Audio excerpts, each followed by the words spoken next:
ரொம்ப வருஷத்துக்கு முன்னாடி ஒரு பேரண்ட் வந்துட்டு சொன்னாரு. "சி நான் அடிக்கிறேன், உதைக்கிறேன், அசிங்கமா பேசுறேன். அதெல்லாம் ரீசனா சொல்லப் போறாது லைஃப் கெட்டு போச்சுங்கிறதுக்கு.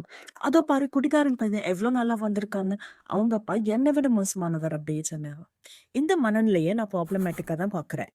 நெறைய மோசமான பேரண்ட்ஸ் இந்த மனநிலையில தான் இயங்குறாங்க. அவங்க என்ன கன்வே பண்ண ட்ரை பண்றாங்க? ஒருத்தருடைய லைஃப்ல ரொம்ப இம்பார்ட்டன்டான, இம்ப்ரெஷனபிளான பீரியட்ன்னு சொல்றேன். அந்த சைல்ட்ஹுட், டீனேஜ் இது எல்லாத்தையும் நான் காலி பண்ணிடுவேன். இடங்கான அப்புறமும் அந்த டேமேஜஸ் கன்டின்யூ தான் ஆகும். ஆனா, அதனால நீ பாதிப்படையக்கூடாது. அப்படி பாதிப்பு அது உன் தப்பு. எனக்கு அதுக்கும் சம்மந்தம் இல்ல அப்படின்னு.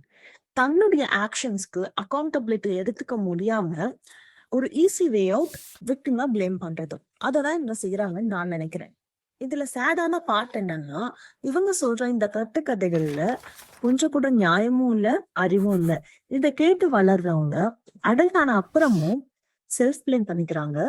இந்த ஹேட்ரட இன்டர்னலைஸ் பண்ணிட்டு லைஃப் லாங் கஷ்டப்படுறாங்க.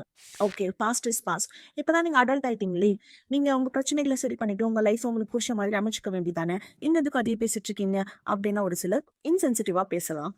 ஏன் அவங்களால அது பண்ண முடியல அப்படின்றதுக்கு நிறைய காரணம் இருக்கலாம். நான் விசித்திரமான ஒரு காரணத்தை தான் சொல்ல போறேன். என் பாயிண்ட் ஆஃப் வியூல உலகத்துல இருக்கிற இன் பர்ட்டிகுலர் இந்தியன் பேரண்ட்ஸ் கிட்ட இருக்கிற ஒரு விசித்திரமான தன்மை இதுதான். அது என்னன்னா, இந்த வீடியோட ஸ்டார்டிங்ல நான் ஒரு கதை சொல்லியிருந்தேன் இல்லையா? அந்த பேரண்ட்ட நம்ம என்ன நினைச்சிருக்கோம்? என்னடா இது, ஒரு குழந்தையுடைய லைஃபே இப்படி நரகமாக்கிட்டு, அவங்க அடல்ட் ஆனதுக்கு அப்புறம் அதனால பாதிப்படைஞ்சா அதுக்கு நான் பொறுப்பில்லைன்னு தட்டி கழிக்கிறாங்களே, இவங்க எவ்வளவு மோசமான ஒரு பேரண்ட்ன்னு தானே. ஆனா இன் ரியாலிட்டி அந்த பேரண்ட் தன்னுடைய குழந்தைங்களுடைய லைஃப்காக தன்னுடைய லைஃபையே தியாகம் பண்ண ஒரு பர்சன். இதுதான் நான் சொன்ன அந்த விசித்திரமான யுனிக்கான ஒரு ப்ராப்ளம். இப்போ ஒரு அடல்ட் கிட்ட போய் நின்று இவங்க உங்களை ரொம்ப விரும்புறாங்க. ஆனா அவங்க உங்களை நிம்மதியாவே இருக்க விட மாட்டாங்க.